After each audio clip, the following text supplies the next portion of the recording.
नमस्कार, स्वागत है आपका हमारे डिजिटल प्लेटफॉर्म मेरा भारत समाचार में। आज हमारे साथ भुवन कापड़ी जी हैं और कांग्रेस खटीमा विधानसभा क्षेत्र से कांग्रेस के प्रत्याशी हैं। भुवन जी, क्या जन मुद्दे लेकर मैदान में उतरे हैं 2022? देखिए, सबसे बड़ा आज की जो सबसे गंभीर समस्या है वो है महंगाई। महंगाई ने आम आदमी की रसोई 1500 से बढ़ाकर 6000 कर दी और इसकी कमाई 10,000 से 5,000 कर दी। किसी के पास इतनी भी बचत नहीं है कि उसके घर में कोई बीमार हो जाए तो 20-50 हज़ार रुपये उस पर लगा सके। उसके बाद हमारा युवा, जो माँ बाप पढ़ा लिखा कर अपना पेट काट कर अपनी चीज़ों को दबा कर बच्चे पे अपना ख्वाब देखते हैं, बच्चा अपना ख्वाब देखता है और पढ़ाई करता है और निकलता है, उसके सामने एक सुंदर भविष्य का सपना होता है कि वो उसका एक अच्छा भविष्य होगा, और आज वो बेरोज़गार घूम रहा है। तो बेरोज़गारी से युवा त्रस्त है। हमारे प्रदेश में जो हमारे आम परिवार के बच्चे हैं उन्हें डिग्री कॉलेज में, सरकारी डिग्री कॉलेजों में एडमिशन नहीं मिल पा रहा है। जहां छात्र संख्या 3000 थी, घटाकर 750 कर दी है, 75% सीटें कम कर दी हैं। उससे जो है कि जो आम आदमी है वो अपने बच्चे को उच्च शिक्षा नहीं दिला पा रहा है। इसके साथ ही हम खटीमा की बात करें तो खटीमा नगर पालिका की बात करें तो जरा सी जाड़ों की बरसात में पूरी नगर पालिका में जल भराव हो जाता है। हमारे विधायक जो मुख्यमंत्री भी हैं 10 सालों से हर बरसात में फ़ोटो खिंचाते हैं, अखबार वालों को बुलाते हैं, लेकिन उसके बाद उन्होंने कभी भी ये कोशिश नहीं करी कि उस जल भराव की समस्या से निजात पाया जाए, उसके लिए कुछ काम किया जाए। मुख्यमंत्री बनने के बाद भी एक बार भी उन्होंने ये कोशिश नहीं करी कि खटीमा शहर में सीवर लाइन से जोड़ा जाए जिससे कि यहाँ जल भराव की समस्या ख़त्म हो। गौशाला के लिए हरीश राव जी ने 2015 में जगह दी, राजस्व बेलेखों में चढ़ गई। अपने चहीतों के प्यार में आकर उस जगह को 2019 तक रोके रखे, 2019 में उस जगह को निरस्त किया और उसके बाद हमारे बंजर भूमि को छोड़कर हमारे अनुसूचित जाति के लोग जिस ज़मीन में खेती करते थे वहाँ पर कब्जा करके गौशाला की बात कर रहे हैं, वो भी आखिरी हवर्स में, जबकि बस्ता जमा हो गया, मुख्यमंत्री पद से हट गए, आचार संहिता लग गई, तब उसका आनंद फानंद में उद्घाटन करते हैं, लोगों को जो है बेवकूफ़ बना रहे हैं। और गौशाला भी ऐसी जगह है कि एक बड़ी बरसात में वो बहकर नदी में समा जाएगी। तो इन 5-7 सालों में जो लोग एक्सीडेंट से मरे हैं जानवरों के कारण, उनके दोषी हैं ये, जो घायल हुए हैं उनके दोषी हैं, जानवरों के दोषी हैं, और जो किसानों की लगातार फसल बर्बाद कर रहे हैं उसके दोषी भी यही हैं, क्योंकि इनकी लापरवाही के कारण ये गौशाला नहीं बन पाई है। बाईपास की जिसकी बात करते हैं वो बाईपास आज जो 7 साल बाद बन रहा है उसके दोषी ये हैं, क्योंकि इनकी लापरवाही के कारण वो नहीं बन पाया।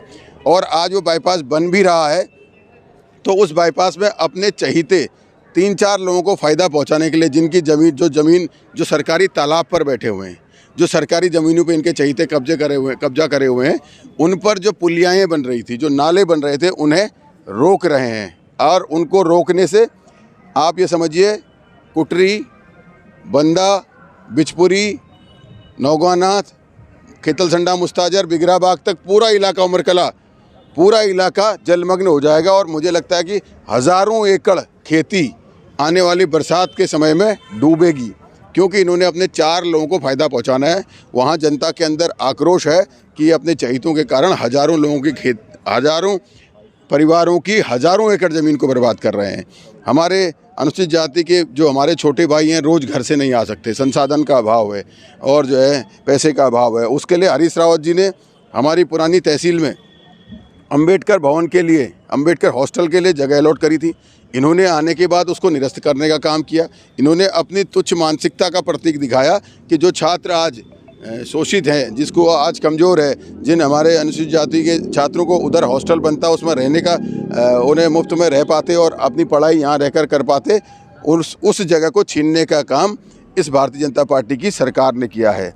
हमारे छात्र 20 दिन तक लगातार आमरण अनशन में बैठे रहे कि भैया एडमिशन बढ़ाओ, सीटें बढ़ाओ, हमारे साथियों को एडमिशन नहीं मिल पा रहा है। 4 बार आते हैं लेकिन देखने नहीं जाते हैं।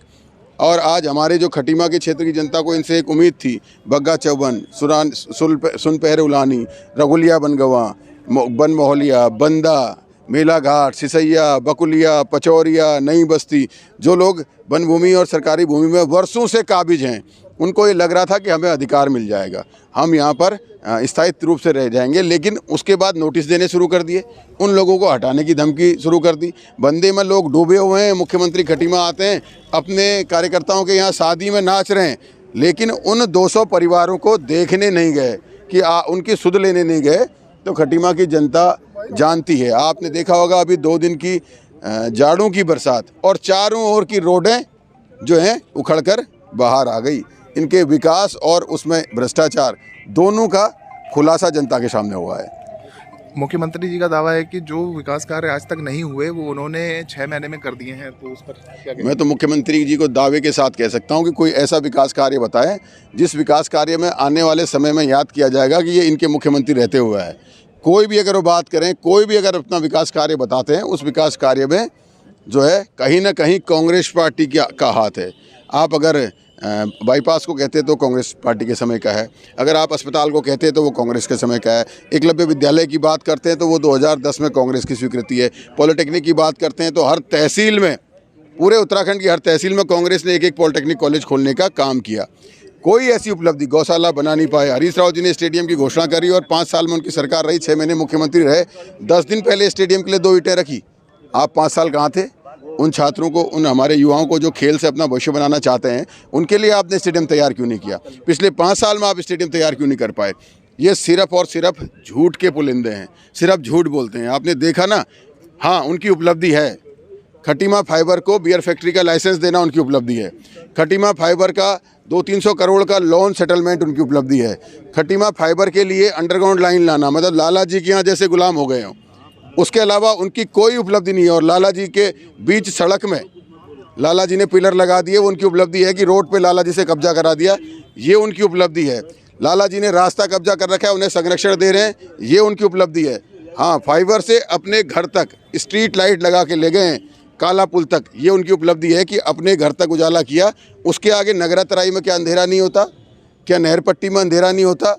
क्या लोहियाहाट में अंधेरा नहीं होता कि स्ट्रीट लाइट लगती है अपने घर तक? मैंने आपसे कहना चाहता हूँ, पहला स्टेट का ऐसा मुख्यमंत्री या ऐसा जन नेता जो अपने आप को कहते हैं, ऐसा नेता मैंने देखा है कि जो मुख्यमंत्री बनने के बाद बिजली के पोल लाइट लगे हुए रात के लिए अपने घर के गेट तक ले गया है और जनता की कोई सुध नहीं ले रहा है।